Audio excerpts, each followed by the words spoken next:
You don't want a house. You want stability. You want to feel like you've made it. You want something that's yours. But somewhere along the way, we confused owning property with building wealth. Let's slow this down. Imagine you make $90,000 a year. You've saved, you're responsible, you're tired of renting. You start browsing listings. Everything decent is around $450,000. The bank says you're approved. That feels like permission. But approval is not affordability. And that difference might cost you a decade of financial freedom, the silent trap. Banks don't approve loans based on what makes your life comfortable. They approve loans based on what they think you can survive.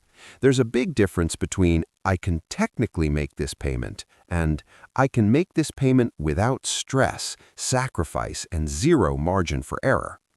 Homeownership isn't just a mortgage. It's property taxes, insurance, repairs, appliances dying, HOA fees, yard maintenance, emergency plumbing disasters at 11 p.m.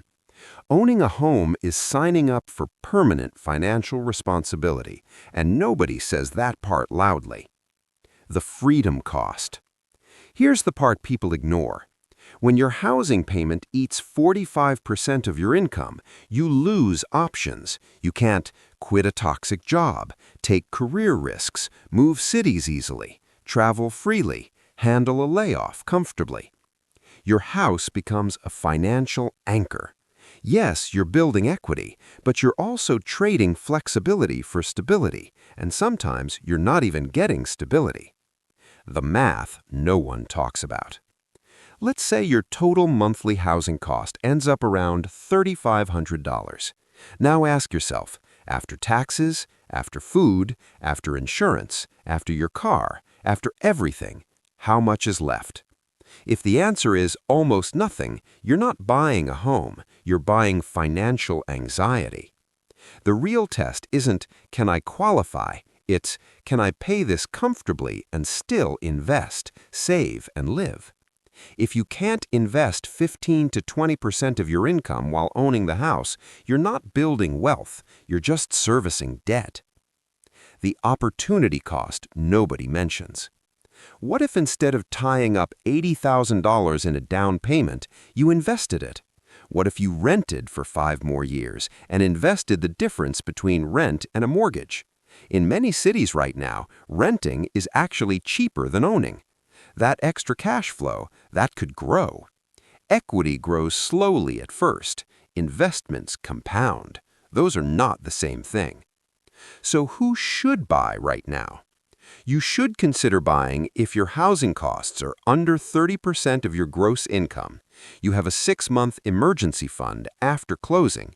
You're staying at least 7 to 10 years. You can still invest consistently, and the payment doesn't stress you. If buying stretches you thin, it's not an investment, it's a gamble. The psychological pressure. Your parents bought young. Your friends are posting just closed photos. Social media makes renting look like failure. But markets change, generations change, math changes, and the worst financial decisions are usually made to avoid feeling left behind. The real question. Don't ask, can I buy a house? Ask, will this house increase or decrease my financial freedom? Because wealth isn't about owning property, it's about control. Control over your time, control over your stress, control over your options. If buying gives you that, do it. If it takes it away, wait.